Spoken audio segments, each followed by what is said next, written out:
Asia की दो सबसे बड़ी ताकतें आमने सामने हैं, लेकिन ऐसा कैसे हो गया कि आमने सामने की हाथापाई में भारत के 20 जवान शहीद हो गए। भारतीय मीडिया में शुरुआत में बहुत तेजी से खबर फैली कि एक अफसर समेत 3 सिपाही गलवान घाटी के विवाद में चीनी सेना की आमने सामने की लड़ाई में शहीद हो गए। भारतीय मीडिया ने दावा किया कि इसमें चीनी सेना के भी 5 जवान शहीद हुए हैं। के कुछ समय बाद भारतीय सेना ने पुष्टि की कि 17 और जवान गंभीर रूप से घायल थे, जिन्हें लेह के अस्पताल में भर्ती किया गया था। उन्हें भी डॉक्टरों ने शहीद घोषित कर दिया है। साफ तौर पर नजर आता है कि आमने सामने की झड़प नहीं थी, ये एक प्री प्लान्ड साजिश थी। लेकिन इस पर चाइना का क्या कहना है? चाइना की सरकारी समाचार एजेंसी शीहुआ के मुताबिक पीपल लिबरेशन आर्मी यानी PLA के प्रवक्ता चैंग हुई ली ने अपना बयान पोस्ट किया और कहा कि भारतीय सैनिकों ने हाल ही में हुए वादे का उल्लंघन किया और चाइना की सीमा में प्रवेश किया। वहीं उन्होंने कहा कि भारतीय सैनिकों ने चीनी सैनिकों को भड़काया, जिससे दोनों पक्षों में झड़प हुई। 45 साल के बाद पहली बार ऐसा हुआ है कि गलवान क्षेत्र में कोई भारतीय सैनिक शहीद हुआ है। 1962 की लड़ाई में यह गलवान क्षेत्र प्रमुख क्षेत्र था। ऐसा क्या हुआ कि चाइना इतना बौखलाया हुआ है? दरअसल गलवान घाटी अक्साई चीन के पास वाला क्षेत्र है। अक्साई चीन वह क्षेत्र है जिस पर चाइना ने कब्जा किया हुआ है। 1958 में अक्साई चीन वाला क्षेत्र भारत ने बिना सैनिकों के छोड़ा हुआ था, जिस पर चाइना ने निर्माण करना शुरू कर दिया। शुरुआत में इस पर भारत की नजर नहीं गई, लेकिन जब इस पर 1958 में प्रधानमंत्री जवाहरलाल नेहरू की नजर गई तो इस पर कड़ी आपत्ति जताई। वहीं 1962 में चाइना ने इस पर पूरी तरह कब्जा कर लिया था। गलवान घाटी वाला क्षेत्र तभी से एक विवादित क्षेत्र है और इसके कुछ क्षेत्र पर भारत भी अपना दावा करता है, और इसी दावे को मजबूत करने के लिए भारत उस क्षेत्र पर निर्माण कर रहा है जिसको चाइना विरोध कर रहा है। ये निर्माण लगभग पूरा हो चुका है और इस निर्माण से भारत को चाइना सेना पर नजर रखने में आसानी होगी, जो चाइना बिल्कुल नहीं चाहता। चाइना का दुख सिर्फ यही नहीं है। आपको याद होगा डोकलाम विवाद। दरअसल वो भी एक विवादित क्षेत्र था जिस पर चाइना अपना दावा और निर्माण कर रहा था, जिससे भारतीय सेना की सुरक्षा और गोपनीयता को खतरा था। पर भारत ने अंतर्राष्ट्रीय दबाव बनाया और आधिकारिक संवाद के जरिए इस निर्माण को बंद करा दिया। यही नहीं, चीनी सेना को पीछे भी हटना पड़ा। अब चाइना गलवान घाटी के इस क्षेत्र को भी विवादित क्षेत्र बताते हुए अपना दावा कर रहा है और भारत से अपेक्षा करता है कि वो भी निर्माण बंद कर पीछे हट जाए। ऐसा नहीं है कि भारत इस कदम से आक्रामक हो गया है।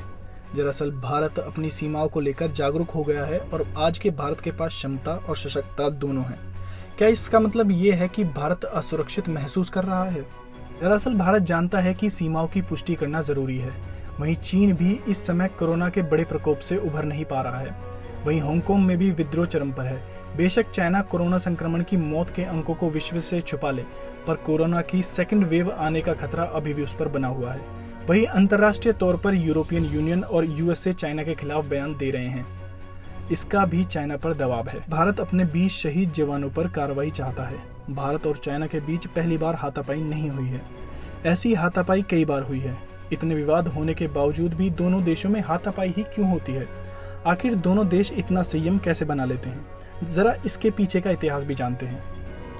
हिंसक सीमा विवादों को देखते हुए दोनों देशों के बीच 1996 में एक समझौता हुआ, जिसमें तय हुआ कि भारत और चीन की सेना आमने सामने तैनात वाले क्षेत्र में बिना हथियारों के तैनात रहेंगे और दोनों सेनाएं भारी संख्या में भी सेना तैनात नहीं करेगी। यही समझौता दोनों देशों में शांति बनाने के लिए हुआ। यही कारण है कि यहाँ दोनों सेनाओं में आपस में हाथापाई की झड़प होती है। लेकिन भारत का दावा है कि इस झड़प में चाइना की सेना ने किलो से भरी लोहे की रॉड, किलो के तार से लिपटे डंडे और भारी पत्थरों का इस्तेमाल हथियारों की तरह किया है। वहीं एक सुरेंद्र नाम के सैनिक का अपने घर पर बात करते हुए ऑडियो लीक हुआ, जिसमें वो कहते हैं कि चीनी सेना से बात करते समय भारी सेना उन पर हमला करती है। वहीं एक सुरेंद्र नाम के सैनिक का अपने घर से बात करते हुए ऑडियो लीक हुआ है, जिसमें वो कहते हैं कि चीनी सेना से बात करते समय भारी सेना ने उन पर हमला किया, किलो की रोड से भारतीय सिपाही के चेहरों पर वार किया। उस ऑडियो में और भी बहुत कुछ कहा गया, लेकिन शायद वो सुनकर आप आक्रोश में आ सकते हैं। बीजेपी गवर्नमेंट और प्रधानमंत्री नरेंद्र मोदी पर दबाव बना तो उन्होंने भी देश को संबोधित किया, शहीद जवानों के लिए मौन रखा और कहा कि सेना के जवान लड़ते हुए शहीद हुए हैं, उनका बलिदान व्यर्थ नहीं जाएगा। प्रधानमंत्री के बयान अनुसार लगता है कि चाइना की सेना को भी नुकसान पहुंचा है, लेकिन कितना नुकसान पहुंचा है इसकी अभी तक कोई पुष्टि नहीं हुई है। भारतीय कुछ न्यूज चैनल ने इसकी स्पष्ट संख्या भी बताई, लेकिन फिर वही न्यूज चैनल कैजुअलिटी पूछते नजर आए। लेकिन जब चाइना से इसका जवाब पूछा गया तो उन्होंने क्या जवाब दिया? चाइना के विदेश मंत्रालय के प्रवक्ता चाओ लीजोंग से प्रेस कॉन्फ्रेंस में पूछा गया कि भारतीय मीडिया चीनी सैनिकों के हताहत हैं या मारे जाने की खबर दिखा रहे हैं, क्या आप इसकी पुष्टि करेंगे? इस पर चाओ लीजोंग कहते हैं कि दोनों देश एशिया के बड़े देश हैं और विश्व के भी बड़े विकासशील देश हैं।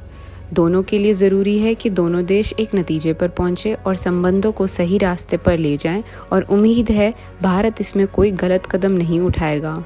यही सवाल झाओ लिजियान से कई बार पूछा गया, लेकिन इसका जवाब नहीं मिला। वहीं कुछ रिपोर्ट्स का ये भी दावा है कि गलवान घाटी में चाइना ने हाल ही में घुसपैठ की है और भारत ने उस क्षेत्र को बिना सुरक्षा के छोड़कर बड़ी गलती की है। वहीं सड़क निर्माण बंद न करने पर भारत को चाइना ने धमकी देते हुए कहा था कि इसकी भारत को भारी कीमत चुकानी होगी। क्या भारी कीमत से मतलब चाइना का इन्हीं 20 शहीदों से था, या चाइना कोई और भी हरकत कर सकता है? अगर हाँ, तो भारत किस प्रकार चाइना से युद्ध के लिए तैयार है?